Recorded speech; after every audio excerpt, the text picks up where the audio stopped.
Celestine is a young mouse who lives in the underground world of rodents.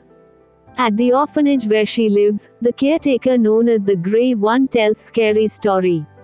It's about the evil nature of the bears that live in the outside world, though Celestine doubts that they are entirely true. She loves to draw but must soon study dentistry, since that's what all rodents do, and to prepare. She must travel above ground to collect the lost teeth of bear cubs from underneath pillows. On one such occasion, the cub's family catches Celestine in the act and chases her in to a trash can where she is trapped and spends the night. The next morning, a destitute and starving bear named Ernest discovers Celestine and attempts to eat her. Celestine convinces him to let her go by helping him break into the basement of a candy shop, where he can eat his fill. He is soon caught by the store's owner, however, and arrested. Celestine, who is behind on her quota of collected teeth, agrees to free him from the police wagon if he will help her break into and rob the teeth from the office of the store owner's wife, who happens to be a dentist. Although the robbery initially seems successful, the pair soon find themselves being pursued by the police forces of both the Mouse and Bear cities.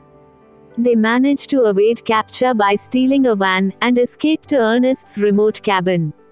Ernest is initially reluctant to allow Celestine to stay with him, but they begin to bond after he discovers her love of art. He reveals to her that his current destitution is a result of his rejection of his family's plan for him to go into law, like his ancestors, due to his desire to become an entertainer.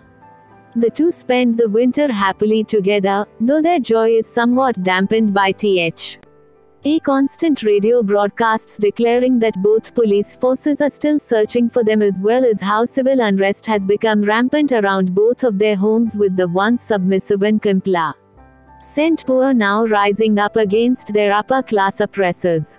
In the spring, the police are able to track the stolen van to the cabin. Ernest is arrested by the mice, while Celestine is arrested by the bears. Both are simultaneously put on trial, in the main floor and basement of the same courthouse. Though each of them protest their unfair treatment along with the government's bias and prejudice, as well as refusing to sell out their respective companion, the furious judges refuse to listen.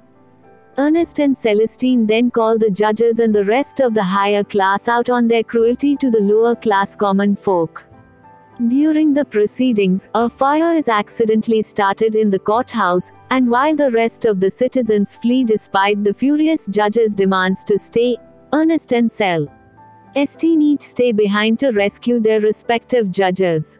The judges are both humiliated and broken that their people, the ones they thought they could always rule, have abandoned them to save their own lives, while the ones they sought to wrongfully punish are their saviors.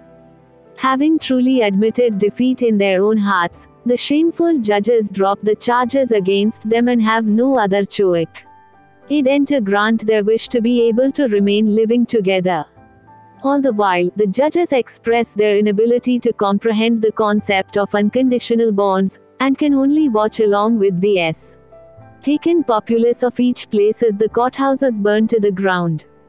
Reunited in Ernest's cabin, the pair decide to write and illustrate a book, telling the story of their friendship, though with some embellishments after Celestine protests, including the part of their meeting where Ernest attempted to eat her.